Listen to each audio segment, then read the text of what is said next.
Warahmatullahi wabarakatuh. Saudara seperjuangan ya, seluruh aktivis dan pergerakan ya di seluruh Indonesia. Kami barusan membersamai rapat penting ya dari teman-teman ARM. Dan tentu apa yang menjadi agenda rapat tadi sudah bisa ditebak lah. Artinya kita menyadari bahwa perjuangan ini sudah berumur seperti kayak ibu hamil 9 bulan yang sebentar lagi akan meledak melahirkan sebuah pengambil alihan atau penyelamatan Indonesia. Kita tahu bahwa keadaan yang jujur sudah digambarkan sebagaimana tertekannya rupiah oleh dolar yang sudah mencapai 18.700 atau berapa, dan sebentar lagi sudah akan mencapai 20.000. Dan itu adalah ukur yang jujur bahwa keadaan negara ini sudah dalam keadaan berantakan. Kalau sudah sampai lebih dari 20, itu bisa terjadi reformasi kedua, ya. Pasti akan menuntut ini karena ada beberapa hal yang harus dilakukan menurut rapat dari teman-teman ARM tadi. Bisa jadi Gibran harus segera disudahi, ataukah Jokowi harus segera ditangkap dan diadili, ya, yang sudah tidak adil, dan KPK tidak berani bergerak. Apabila KPK tidak berinisiatif untuk itu, mungkin rakyat akan bergerak untuk mendesak supaya Jokowi itu harus diadili, karena korupsinya itu sudah terbuka lebar ya. Semua menteri-menteri sudah pengakuan, dan tidak ada alasan presiden untuk menghalang-halangi, menutup-nutupi, mencegah atau tidak mengadili itu. Oleh karenanya sedikit mungkin di-speak dari beberapa yang ikut rapat tadi, karena di sini kemudian ada Mas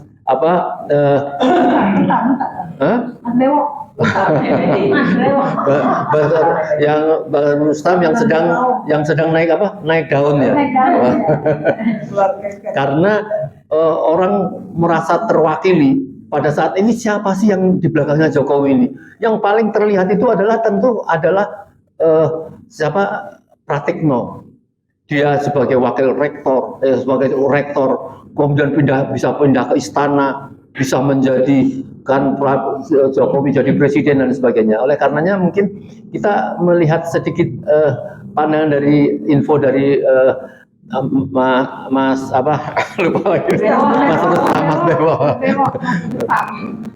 Mas Rustam ini tentang alasan atau info tentang Pratikno ini. Silakan Mas Rustam. Oke, bismillahirrahmanirrahim. Assalamualaikum warahmatullahi wabarakatuh. Terima kasih Om Menu dan ibu-ibu pejuang lainnya. Kalau nama Pratikno itu sebenarnya bukan nama yang baru dalam hal ijazah ini. Saya rasa orang udah sangat banyak mengarah ke Pratikno, cuman belum ada yang memulai untuk menyebutkan nama itu. Nah, oleh karena itu saya sebutkanlah nama Pratikno. Alasannya apa? Alasannya atas dasar Eko Sulistyo. Kedekatannya Eko Sulistyo dengan Jokowi, terus pertemanan teman saya dengan Eko, dan ada beberapa pernyataan yang mengakui bahwasanya dia membuat ijazah itu di Pramuka bersama Eko Sulistyo, Eko Panjul gitu.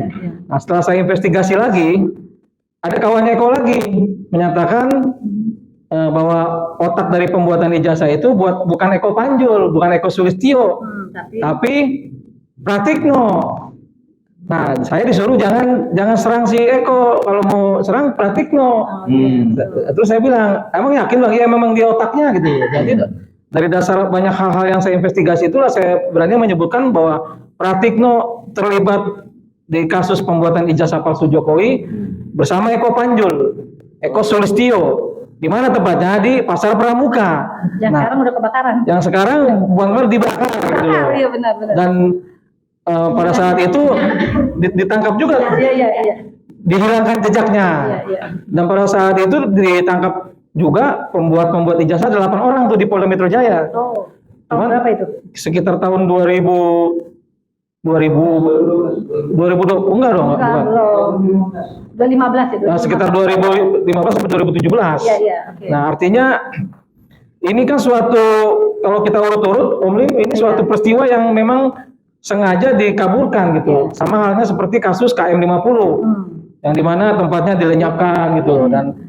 Dan itu juga pasar pramuka juga gitu dilenyapkan gitu. Itu gue curiga loh. Jangan-jangan saudaranya tuh orangnya satu sama. Nah itu dia. Ya, kita lihatlah saat itu siapa Iya. Kapolrinya kan gitu kan. Itu benar-benar. Siapa presidennya Nah, gitu loh. iya. Jadi memang peristiwa ini adalah kalau menurut saya kejahatan yang terorganisir gitu loh. Iya. benar. Jadi untuk membuktikan secara nyata, secara real memang agak sulit. Tapi kalau saya melihat apabila barang busuk ini kan nggak mungkin dapat ditutup sampai hilang baunya gitu loh. Betul. Artinya mulailah pengakuan-pengakuan teman-teman menyatakan kalau udah nggak usah dicari-cari tuh jasa itu, siapa pembuatnya, siapa yang ngantar ke pramuka nih, saya nih orangnya gitu, sama Eko. Artinya kan sini yang saya sebutkan nama itu seharusnya polisi kan memanggil, menindaklanjuti. Apalagi setelah kemarin kami tim pemburu jasa palsu Jokowi melaporkan ke Dumas Bareskrim nama-nama 3 orang nama itu kan. Iya. Jokowi, Eko Sulistyo dan Pratikno. Iya. Nah, apabila orang ini dipanggil dikait-kaitan, ini kalau kita mau benar-benar polisi mau mencari siapa pembuatnya mah dapat serius. Nah, Iya. sekarang ini kan yang dikejar kan lucu, yang dikejar kan cuma selembar kertas gitu. Iya. Yang ada embosnya, padahal kemarin tadi ya saya lihat itu berkas dari PDIP, partai ini mengasih berkasnya ke Michael Sinaga, Iya. Santana. Saya lihat dari fotokopiannya itu nggak ada tuh kayak bekas embos watermark gitu kan yang dikasihkan itu. Artinya apa? Artinya saya melihat ijazah ini dibuat berkali-kali nih Om Lim nih. Saya menduganya begitu. Karena iya, ketika diomongin sama Mas Roy Suryo, wah ini nggak ada watermark, besok dibikin watermark, nggak ada embos, dibikin embos. Jangan-jangan dia punya percetakan sendiri ya kan? Ya sebenarnya buat bikin itu kan nggak susah hari ini gitu. Iya. Nah makanya saya berharap nih polisi jangan ngejar satu lembar kertas. Iya. Karena kertas itu nggak usah Jokowi lah bikin, Mbak Menlu juga bisa bikin tuh. Iya benar, iya betul. Ya kan? Iya. Jadi artinya buat sekelas presiden, sekelas Jokowi yang tukang bohong ya, yang tukang ngibul gitu kan, yang penuh pencitraan, yang di rezimnya banyak bunuhin orang, untuk buat selembar kertas itu mah nggak susah gitu. Iya, betul. Jadi artinya gampang lah buat mengatur-ngatur itu. Bunuhin orang aja Jokowi berani gitu loh. Oh, iya. Jadi saya meyakini sekali memang ijazah ini adalah palsu. Karena apa? Karena pembuatnya itu mengakui kepada saya. Ngomong saya Bang nganterin sama Eko ke Pramuka. Kemarin ketemu lagi di acara ATB 98. Iya. Saya sama Eko ke sana. Nah, jadi jelas sekali bahwa memang Eko ini kemana sih Eko ini? Eko Sulistyo yang katanya hari ini dia ambil S3 di UNS di Solo. Iya. Kemarin sudah diminta klarifikasi oleh kawan media saya di sana. Eko ini maksudnya ketua KPUD Solo dulu ya? Mantan ketua KPUD Solo dan relawan dari Solo yang paling dekat dengan Jokowi. Nah, dilihat di berkas tadi yang dikasihkan oleh PDIP, nama Eko dicantumkan tuh sebagai relawan Jokowi. Ada nama Eko di situ. Jadi kalau kita kaji lagi, mudah-mudahan apa yang saya katakan ini benar. Iya. Dan polisi Harusnya polisi dong menindaklanjuti dong. Iya. Kita kemarin kan kita sudah melaporkan dan besok kita akan melaporkan lagi. Iya. Ya kan di Bareskrim. Iya, artinya memang polisi ini tugas polisi gitu loh. Iya. Jangan kita diarahkan cuma selembar kertas. Belum lagi temennya Iya. Bang Dul yang menyatakan itu cowok tanyain nama Eko tuh sama ini nama Eko diungkapin berkali-kali sama-sama Bang Dul. Bukan itu. Yang ini Semar Itu Eko Galedung. Nah, Eko Galgendul ini menyatakan itu nama Eko. Kalau soal ijazah tanyain Eko. Artinya emang Eko ini biang kerok nih Eko nih. Saya mau bertajam lagi. Oke, sebelum jangan beralih dulu. Ini penting sekali nih masalah praktiknya. Ya, jadi karena Bang Rustam mengatakan ini adalah otaknya ya. Jadi kalau otaknya kita lihat aja Jokowinya aja seperti kayak itu, apalagi otaknya kan gitu. Nah ini menjadi penting sekali karena dialah mungkin yang sudah membuat skenario menjadikan si Jokowi presiden lah, membuatkan ijazah palsunya, proses-prosesnya. Jadi kalau rakyat Indonesia tidak marah terhadap ini aneh. Ya, ini kita mau ingin membangkitkan rasa kita sebagai anak bangsa itu tentang kejahatan ini. Bila ini tidak diselesaikan, ya, apa apapun yang dilakukan oleh Presiden Prabowo itu bullshit, ya. Karena tidak berani menindak apa itu penjahat-penjahat ini. Nah, oleh karena itu saya kepengen harus mengulangi lagi nih tentang apa itu Pratekno. Ya. Dia ini sebenarnya bergerak sendiri atau ada gerombolannya. Kalau ada gerombolannya, kita sudah jelas siapa perusak dan penjajah Indonesia ini. Berarti Jokowi ini di belakangnya gerombolan yang sudah merencanakan betul secara matang, mau melakukan apa itu kegiatan-kegiatan ya yang seperti kita lihat sekarang ini.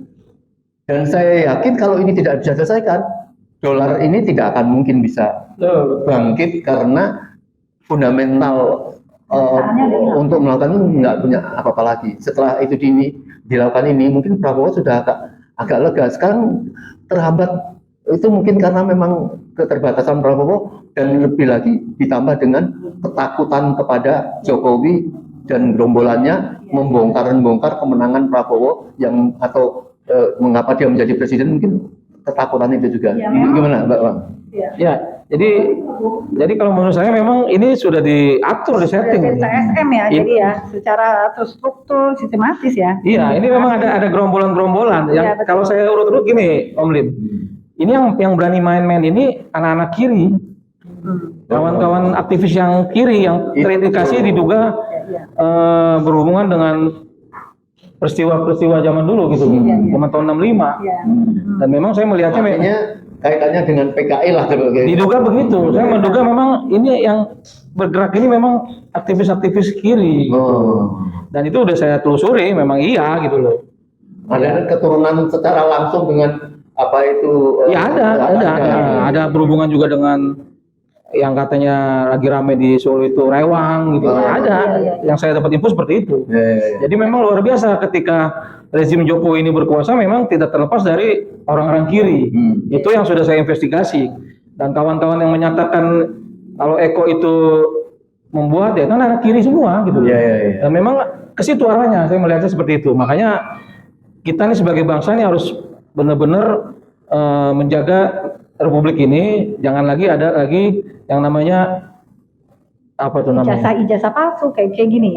Dan ideologi kiri ini berbahaya gitu. Iya. Karena selalu akan membenturkan dengan ideologi lain gitu. Oke, ideologi kita kan kita udah jelas kan gitu. Jadi begini, yang bikin miris nih ya. Pengkhianatan itu dibantu oleh negara. Pengkhianatan itu dilakukan oleh orang-orang yang sekarang menjabat. Kan gitu ya. Jadi harusnya memang kita harus, rakyat tuh kita memang berhak marah karena kita lah yang paling dirugikan. Kebijakan-kebijakan yang dikeluarkan oleh Jokowi karena memang tidak ada kapasitas dia sebagai pemimpin, akhirnya terjadilah kekacauan seperti ini. Kan jadi gitu ya.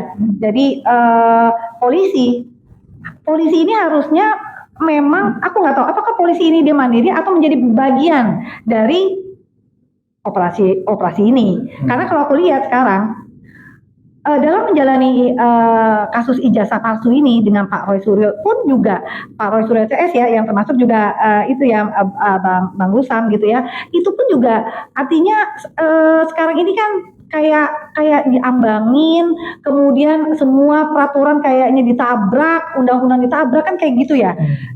Nah itu jadi sepertinya dia itu bekerja bukan untuk kita, tetapi dia bekerja untuk kelompok. Nah kan pertanyaannya ini semua pastinya akan bicara, wajar aja kalau misalnya aku bertanya apakah polisi ini menjadi bagian dari operasi ijazah palsu misalnya, ya kan? Jadi dia sebetulnya dari awal dia udah tahu gitu. Nah dia yakin nih kalau ini itu akan banyak orang-orang yang mungkin ada bagian di polisi juga yang akan terkena gitu sih. Coba nih, ya ini pikiran akal aja sih. Iya, begitu kira-kira. Ya, jadi tentunya kaitan dengan apa yang harus dilakukan oleh ARM ya, para pejuang yang sebagian besar adalah dari emak-emak ini ya. Memang izin dulu nanti ganti sama Pak Eka ya. Oke. Iya. Terima kasih Bang Rustam. Itu ya. Sukses sampai besok ketemu di Barreskrim. Ya. Oke. Oke. Ya. Terima kasih, Bang. Oh iya iya, oke, Ya. potong ya. Iya iya iya iya. Oke, ya, baik. Ya. Jadi kami lanjutkan. Lanjutin. Iya. Yang tentu akan diambil langkah-langkah oleh ARM. Memang ada beberapa masalah besar semua bagi kita ya. Iya, iya. Pertama adalah kita harus segera melakukan pemakzulan Gibran, Iya iya. karena Gibran ini bukan hanya sekedar Gibran, karena ada yang di belakangnya yang bapaknya itu sudah berulang-ulang kepengen menjadi presiden ketiga, ditolak, akhirnya mau memperpanjang juga ditolak, dan dia berambisi sekali untuk mengatur-ngatur ya negeri ini dengan menggunakan Gibran. Dan dibuat masyarakat sekarang ini seolah-olah kalau nanti Prabowo itu turun itu tentunya sangat mudah sekali ya, secara umum ya, dari sisi umur, dari sisi penyakit ya. Sekarang ini aja apa alasan pergian kemana, ke Eropa sekarang ini kan? Apakah dia berobat? Apakah dia melakukan kunjungan lawatan kenegaraan?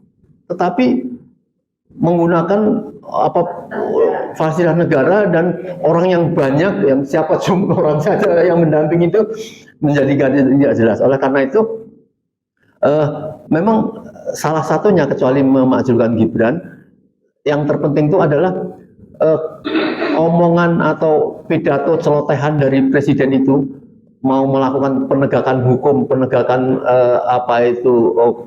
penangkapan terhadap koruptor itu tidak jelas.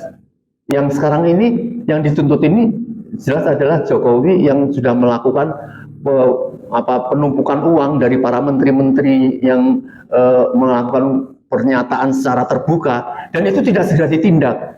Nah, oleh karena itu satu dua kata lah dari teman-teman ARM yang membersamai rapat ini memberikan pilihannya ya.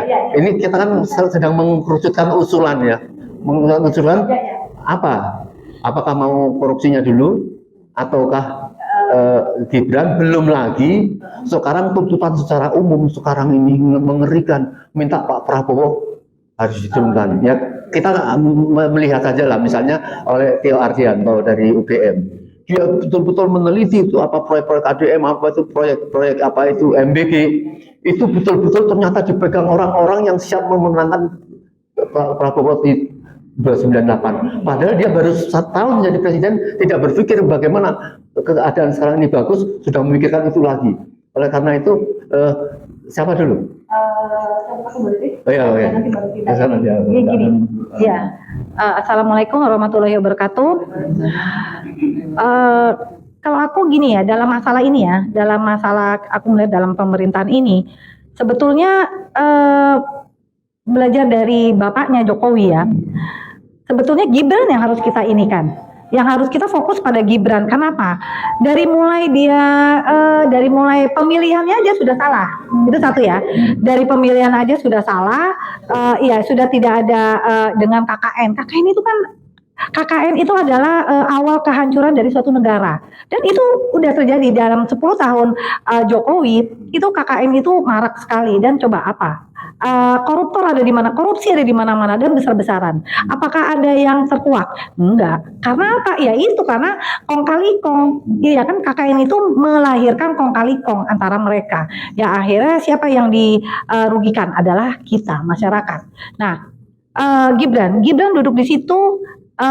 Apakah dia sebagai wakil generasi muda? Banyak generasi muda yang lebih bagus daripada Gibran. Ya kan gitu, dan mungkin anak-anak dari mama yang ada di sini juga mungkin lebih capable dibandingkan Gibran. Ya, tetapi apa yang terjadi? Dengan pemilihan Gibran, Jokowi itu memberikan contoh yang jelek kepada masyarakat. Jadi artinya gini, kita tidak perlu anak-anak kita tuh tidak perlu pintar, ya kan? Yang penting dia punya ordal, orang dalam, itu kan gampang. Terus bagaimana nasibnya anak-anak bangsa yang lebih pintar tapi dia tidak punya orang dalam? Kan gitu. Itu jadi kita tuh jangan berpikir hanya dalam tempo yang 5 tahun ke depan. Enggak, kita kan bicara panjang. Ya bagaimana nanti anak-anak kita, bagaimana nanti generasi-generasi berikutnya. Jadi itu. Jadi dan kemudian kita ini sudah berkutat kepada ijazah palsu Jokowi udah berapa tahun? Coba, apakah sampai sekarang terang, titik terang? Enggak. Nah, terus kemudian apakah kita mau kembali lagi seperti itu lagi dengan ijazahnya Gibran? Jadi artinya kita berhak loh, kita rakyat itu berhak bertanya, Gibran emang lo punya ijazah enggak? Kalau memang ada coba kasih lihat. Karena yang saya tahu itu adalah suket, ya kan? Dan juga begini, dengan zaman yang begitu sekarang sudah maju, harusnya syarat-syarat untuk menjadi kepala negara itu harusnya harus lebih tinggi, ya kan? Kayak untuk DPR aja harusnya minimum itu S2, ya untuk menjadi anggota DPR. Karena apa? Karena dia mewakili kami, gitu. Tapi sekarang ini yang terjadi apa? Jadi artinya apa? Pemalsuan ijazah itu buat di negara kita itu kayaknya merupakan hal yang lazim. Ya kan? Nah, aku tidak mau ini akan berkelanjutan. Artinya ya itulah, kalau misalnya semuanya berdasarkan palsu, akhirnya sebagus apapun program yang dibuat, yang menjalaninya kan tergantung yang menjalankan. Kalau yang menjalankannya tidak amanah dan juga akhirnya balik lagi pendidikannya apa, jadi semuanya tuh balik lagi sih, gitu. Jadi satu harus dari pemimpin contoh ya, suatu contoh ya, Gibran dulu deh dituin gitu loh, suket segala macam gitu, harus terang-terangan lah, jangan sampai nih bangsa Indonesia akhirnya terpuruk lagi karena background dari seseorang yang nggak jelas kayak gitu. Jadi kalau sekarang kalau ditanya apa sih yang paling kritikal di Indonesia sekarang ini, itu cuma dua, yaitu Jokowi dan Gibran. Dua-duanya semuanya perusak Indonesia. Ingat 10 tahun Presiden Jokowi, apa yang dihasilkan? Hutang yang banyak kan. Kemudian jangan dibilang kalau Jokowi itu adalah bapak infrastruktur. Emangnya ya berapa puluh persen sih bangsa Indonesia yang pakai mobil roda 4 yang bisa menikmati tolnya Jokowi? Kan banyak kan yang punya roda 2 ya kan? Kemudian wus lagi. Jadi orang itu termul ya, lo boleh bela, tapi apa ya namanya, kebukalah pikirannya. Ya, kemudian Gibran juga kan waktu itu menjadi wali kota. Jadi jejaknya mereka itu sebetulnya gampang banget dilihat, nggak ada yang dilakukan oleh mereka berdua. Terus kemudian kalau misalnya dia bisa menjadi RI 2, itu kan karena bapaknya. Ya kan, jadi semua sistem sudah dipegang oleh mereka ini gitu. Jadi artinya memang semuanya tergantung dari rakyat. Rakyat harus bangkit. Dan satu, rakyat harus marah. Kita jangan diam. Mereka kaya karena uang kita. Kita dipotong dari pajak. Kita beli sesuatu, beli apapun, kalau kita sekarang teriak mahal, itu karena ada dari uang kita itu ditambahkan untuk pajak. Jadi harusnya ini loh, kita loh yang punya negara ini, kenapa kita selalu dijadikan objek menderita? Apakah kita ini terlalu baik, akhirnya kita memberikan fasilitas yang terlalu bagus untuk para pejabat, yang akhirnya membuat mereka lupa diri akan kita rakyatnya, yang harusnya kita ini adalah bosnya, kita ini adalah tuannya mereka. Jadi jangan pernah salah untuk kepada rakyat Indonesia, kita harus bangkit. Ini adalah rumah kita harus jaga bersama. Saya cinta Indonesia, saya tidak pernah benci kepada Jokowi saya tidak kenal sama dia, saya tidak kenal juga sama Gibran. Tapi saya di sini berdiri, di sini saya bicara untuk negara saya Indonesia dan untuk anak-anak saya, anak cucu saya, itu aja. Ya, Pak. Baik, sebelum ke Bu Desi, ini saya ke Bang Eka dulu. Bang Eka, tadi ada Pak Rustam mengatakan bahwa otak dari Jokowi ini adalah nampaknya itu adalah si Pratikno. Dia menjadi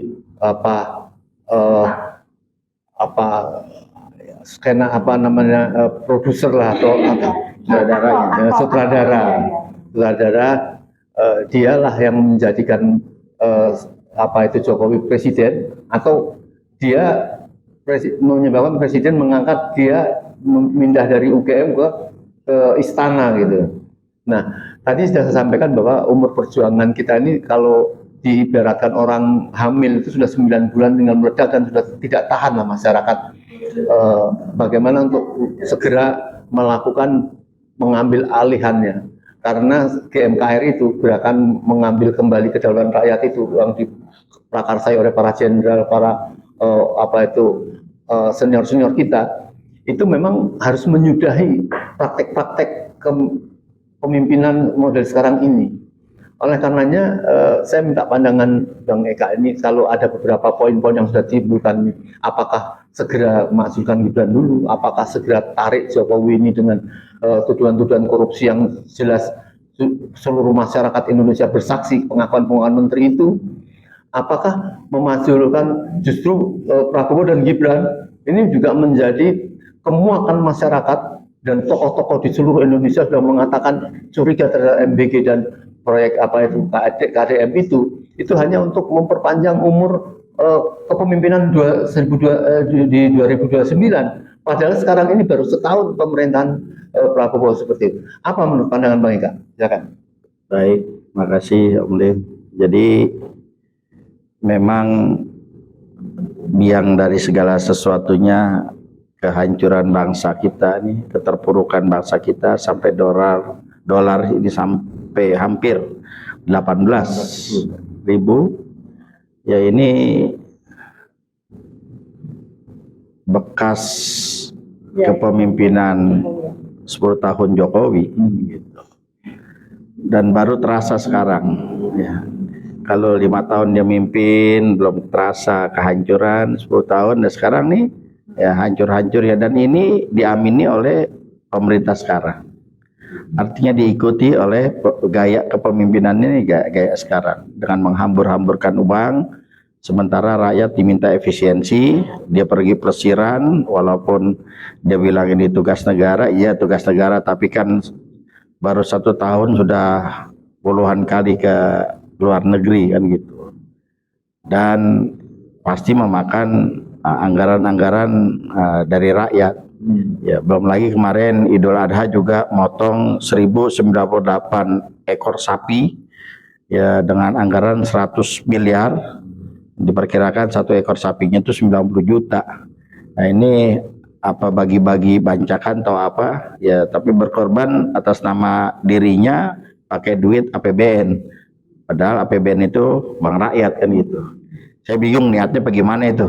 Kalau niat motong kurban kan jelas namanya disebutin gitu ya, dan lain sebagainya ya. Ya ini kalau itu pakai APBN berarti kan uang rakyat, niatnya pakai harusnya rakyat kan gitu. Dan sekali lagi langkah ini yang memang harus kita ambil ya adalah harus benar-benar kita bersatu kuat, karena cengkraman Jokowi ini masih kencang, Om Lim. Dengan uang yang dia punya begitu besar, dari mana uang itu? Ya dari setoran-setoran menteri-menteri yang dahulu, yang Gibran sendiri bilang setiap Sabtu itu ada yang nyetor ke Bapak. Belum lagi korupsi-korupsi yang ada, baik itu di Indosat, baik itu di PLN, Pertamina, Asabri, belum lagi di minyak ya, nikel dan lain sebagainya. Itu kan puluhan triliun bahkan ratusan triliun yang semuanya itu juga setorannya ke Jokowi. Belum lagi mereka yang ditangkap, Noel kah, Nadiem kah, atau Yakut kah, semuanya mengatakan setorannya ke Jokowi. Ini jelas. Jadi artinya begitu banyak uang yang dimiliki oleh Jokowi saat ini yang bisa untuk ya tanda kutip ya membayar mereka-mereka yang memang imannya tipis, yang hanya mementingkan kepentingan pribadi keluarganya, dia nggak pikirkan lagi kepentingan rakyatnya gitu. Nah ini yang menjadi satu problematika kita ya, bagaimana kita bisa melawan ini semua ya dengan bersatu, rakyat bersatu ya. Sekarang paling gampang apa ya, sekarang bagaimana kita bisa menangkap, mengadili dan menjebloskan Jokowi ke dalam penjara ya, agar semua terkuak gitu. Kan jelas sekali ini dia penipuan dengan ijazah palsunya. Sampai saat ini ijazahnya kan belum jelas keasliannya. Ya oke lah itu asli, tapi tunjukin aja biar rapi, biar selesai. Kan gituan gampang saja ya. Udah ada jurisprudensinya itu Hakim MK ya, Asrul Sani ya didera masalah ijazahnya palsu, ditunjukkan ternyata asli, selesai. Pun mungkin kita orang ya Roy Suryo CS ya, kita nih yang selalu memperjuangkan itu, kalau ditunjukin ini loh ijazah saya, terus diteliti di lab yang benar-benar independen ya, bukannya lab yang di bawah keteknya dia ya, forensik yang di bawah keteknya Jokowi, benar-benar independen itu ya. Kita kalau memang kita kan benar ya sudah. Dan andaikan memang Roy Suryo CS ini di penjara dengan ujaran kebencian, pencemaran nama baik, mereka kan ridho kok, ikhlas, emang benar berarti ijazahnya asli. Nah, sampai saat ini kan ya makanya kadang nggak berani nunjukin sampai detik ini kan gitu. Kita nggak tahu juga dia nggak berani nunjukin sampai detik ini atau memang bagaimana ya. Ini sudah menjadi strategi dia ya agar terus ya, kalau dia ijazahnya asli ngapain sih pakai nyewa pengacara banyak bener, pakai nyewa buzzer banyak banget, sampai mencari dukungan, sampai reuni-reunian. Lah kemarin reuni asli UGM dia nggak ada. Iya kan, reuni UGM tuh ada Ganjar datang, Pak Anies datang, Caimin datang, Mahfud MD datang. Iya, kok dia nggak datang gitu loh. Jadi aneh ya.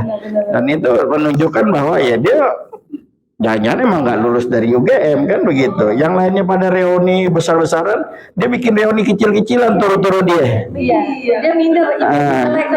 Bagaimana urusannya? Ngaku IP-nya 2, ya kalau 2 ya agak lulus kan gitu. Logikanya begitu. Nah ini kan biar kerok dari semuanya. Kalau bahasanya, nah ini siapa dalang semua itu? Kok bisa dia tidak punya ijazah ini bisa ikut pilkada, ya pil wali kota, pilkada, ya pilpres dan menang terus, bahasanya begitu. Ya ini siapa yang gitu ya? Kalau tadi kata Pratikno ya iya. Tapi jangan lupa ada partai-partai yang mendukung dia. Seharusnya partai-partai ini bertanggung jawab.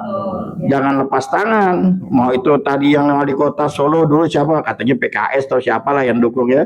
Terus PDI, yang bawa kemari katanya juga Gerindra. Ya tanggung jawab semua. Iya betul. Sekarang kalau begini partai-partai mau lepas tangan. Iya kan, bahasa kasarnya begitu. Ya bikin hancur ya itu semua. Mana sih suara daripada DPR? Melihat kegaduhan yang luar biasa ini, nggak ada tuh DPR suaranya. Jangan-jangan DPR itu udah bukan wakil rakyat. Iya, jadi wakilnya Jokowi gitu, atau jadi wakilnya konglomerat kita yang merampas daripada kekayaan negara kita. Iya. Ya ini kemana suara mereka gitu? Kan dia wakil rakyat nih. Sementara kita rakyatnya pengen tahu ijazah Jokowi. Setidaknya kan dimediasi oleh DPR. Jokowi, ini dari rakyatku, para pemilihku pengen tahu jasa lu bener apa kagak, tunjukin dong kan gitu. Harusnya DPR bicara, jangan menang aja. Komisi berapa? Iya, komisi 2,5 kali. Iya jadi kok semuanya gitu lepas tangan, kayak orang pada takut sama Jokowi. Gitu. Karena mereka punya salah mungkin. Iya, dia takut sama Jokowi dan lain sebagainya. Ada apa gitu?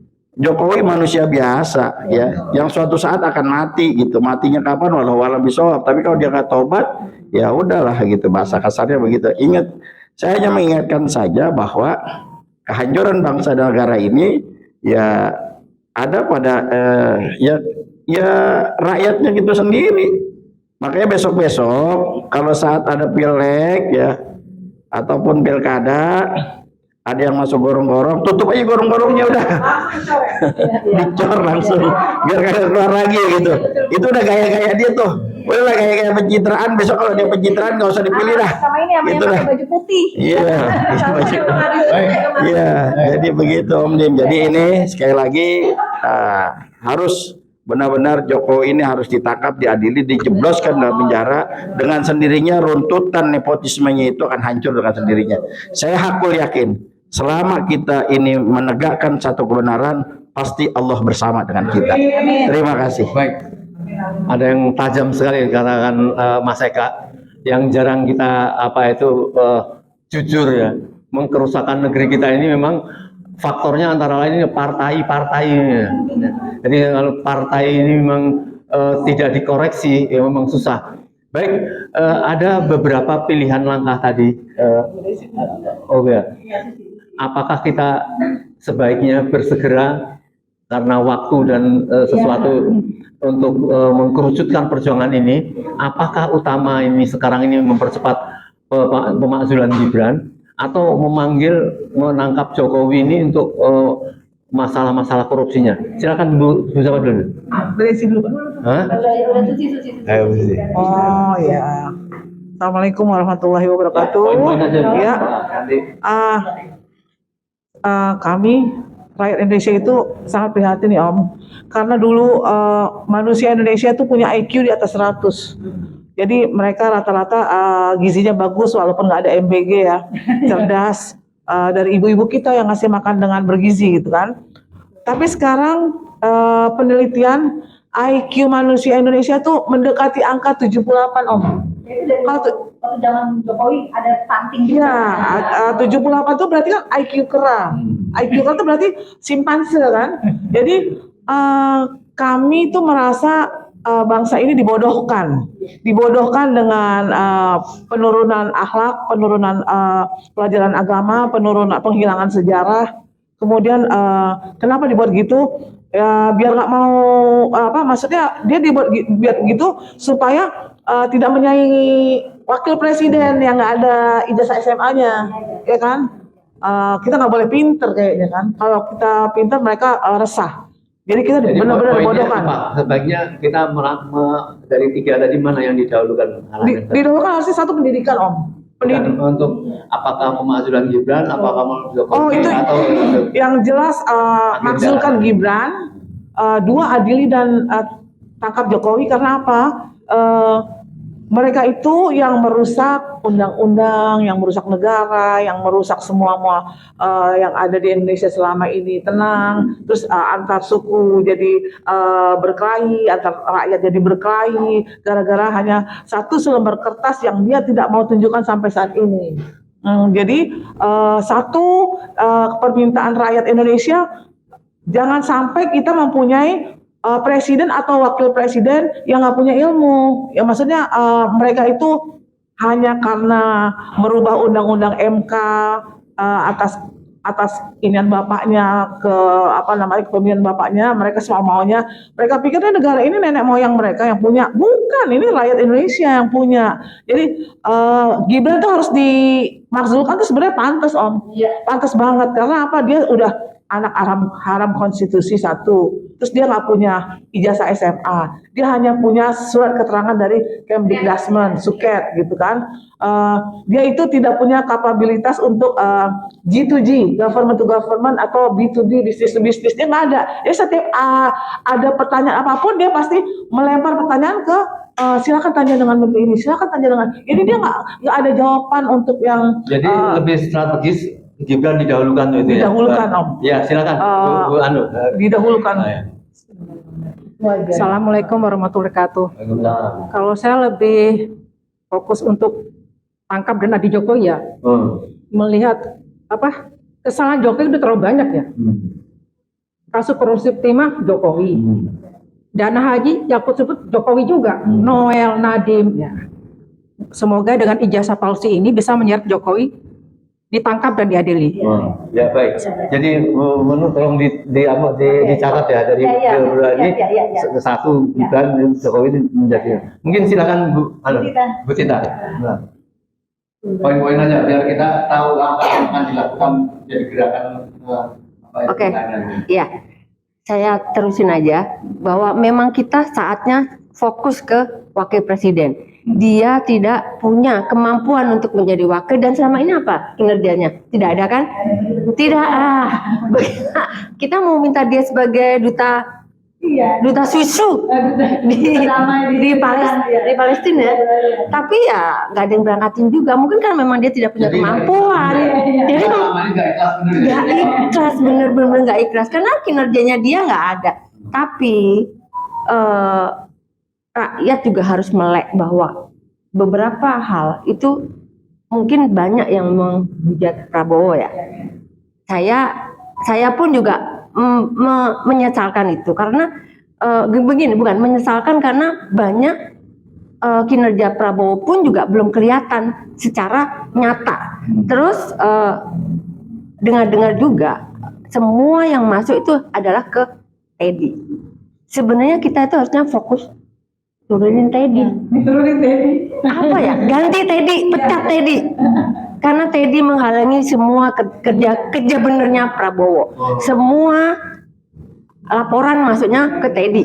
Tapi Teddy tidak menyampaikan ke Bapak. Saya tahu itu. Semoga Kita adalah orang dalam istana.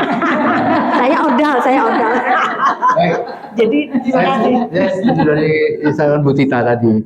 Artinya kita bicara masalah Teddy ini adalah mengkhawatirkan kita ini bahwa dia ini adalah orang yang ditanamkan Jokowi Iya memang. kepada Prabowo dan untuk mengontrol dan akan melemahkan Prabowo. Mestinya kalau rakyat berteriak tentang itu, tentunya Prabowo harus berterima kasih dalam itu. Ya baik Bu. Ayo Bu Lisa. Bu Esa. Ya, assalamualaikum warahmatullahi wabarakatuh. Rakyat seluruh Indonesia. Pak Presiden yang terhormat, PS ya, Prabowo. Pak, tolong ditangkap Jokowi. Apanya yang diingat terus? Sudah terlalu banyak kesalahannya, ya. Pokoknya banyak kesalahannya, sudah rampok hasil alam Indonesia, sudah koruptor nomor 2 di dunia, ya, sudah banyak pembunuhan selama dia memerintah 10 tahun ya, belum petugas KPPS berapa ratus ribu itu, ya semuanya Pak. Nah banyak menderita anak-anak kecil jadi pengemis di pinggir jalan, sedih kok, sedih benar.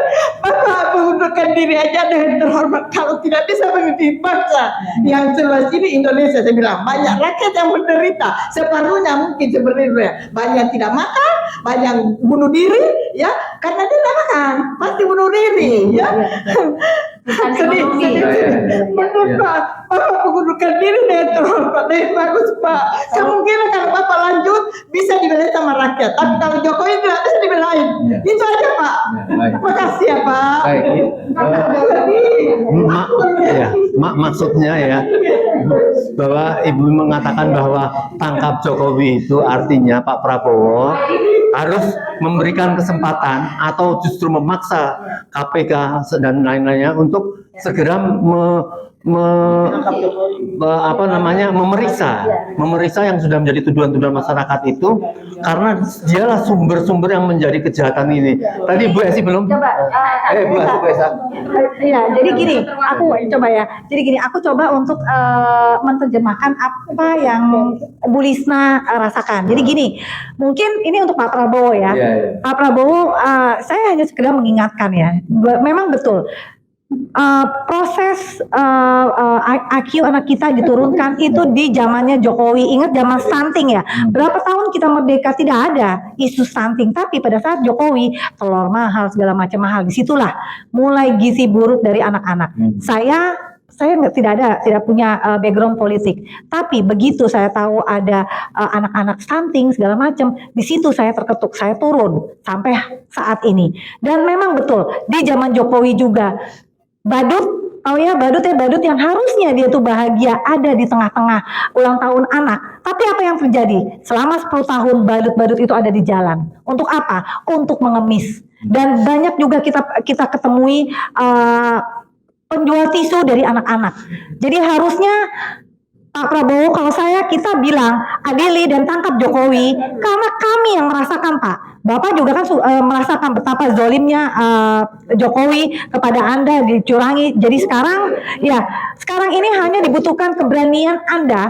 Kalau memang Anda betul-betul ingin mengubah Indonesia menjadi lebih baik, Anda hanya pilihannya ada 2. Anda bersama dengan kami atau Anda akan berhadapan dengan kami. Iya betul. Ya, saya adalah simpatisan Anda 2019 dan saya juga yang hadir pada saat Anda pamit di Kertanegara. Dan saya masih percaya Anda punya sisi negarawan, tetapi Jangan pernah takut dengan Jokowi. Iya, jangan. Lihatlah kami. Ibu ini menangis karena memang kami melihat sendiri. Anda mungkin ada di atas yang terlalu tinggi untuk tidak bisa melihat bagaimana penderitaan rakyat pada saat zaman Jokowi. Zaman Jokowi ekonomi tidak berputar, Pak. Berputar hanya di atas saja. Yang terjadi sama kita adalah ekonomi bawah kita dihancurkan. Sekarang apakah Bapak ingin tetap bersama dengan Jokowi? Kalau memang itu pilihan Bapak, saya menyayangkan sekali. Jadi kemarin jargon-jargon Prabowo adalah seorang pemberani, Prabowo adalah seorang negarawan, tidak ada sama sekali. Kami akan siap untuk Bapak pada saat Bapak melawan Jokowi. Tapi kalau memang Bapak tidak bisa, kami yang akan melawan Jokowi dan juga melawan Anda. Itu aja. Baik. Jadi Pak,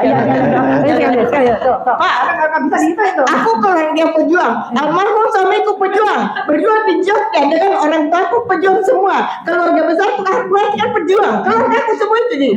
Sebenarnya dari saya mengalir dari darah saya dari orang tuaku pejuang. Itu semua generasi yang sekarang dari suamiku berjuang di Jogja bersama Soeharto. Dia tahu semua ceritanya waktu berjuang. Banyak yang ini berkhianat. Hanya saya tidak mau ngomong di sini. Jadi baik ya. Jadi Pak Prabowo. Aku Bu sama suamiku Udah oke. Ya, baik. Jadi jelas apa yang dilakukan pada Pak Prabowo, misalnya sekarang hari ini kita lihat memecat ketua BGN itu sesuatu yang bagus. Tetapi itu orang mengatakan bullshit lah. Bapak tidak berani menghentikan Kapolri yang jelas dituntut oleh rakyat, Bahlil yang bagaimana bersikap terhadap misalnya di Raja Ampat melindungi, itu tidak berarti. Oleh karenanya harus melakukan suatu penghentian betul kontrol Jokowi terhadap pemerintahan Bapak. Itu 17 menteri itu baru belum ada yang dihentikan itu. Baik, mungkin Bu Esa belum, sebentar Bu Esa. Ya. Habis ini tuh ngomong. Sedikit aja ya. Apapun isunya di luar sana, apapun di media juga, hanya fokus aja adili Jokowi dan majulkan Gibran. Itu saja sih. Ya, harus ditangkap secepatnya dengan Gibran. Baik, saya kira ini sekelumit rapat dari RM tadi memang harus segera menentukan suatu sikap, bukan sekedar omong-omong. Memang ini segera akan meminta untuk gerak di lapangan kita ini fokus. Apakah nanti kita memutuskan misalnya Gibran, ya nanti semua akan berteriak dari ujung timur, ujung barat, kita minta ini Prabowo, ini permintaan rakyat, dan menunjukkan bahwa kekeliruan ya, walaupun Anda diuntungkan dengan mengangkat Gibran sebagai wakil kemudian dimenangkan oleh Jokowi, ini kan semua atraksi yang jahat, yang buruk ya. Anda itu jangan terlalu bangga sekali menjadi presiden ya. Tetapi setelah menjadi presiden, walaupun dengan cara apapun, segera lakukan perubahan supaya Indonesia ini terselamatkan. Mungkin itu ya.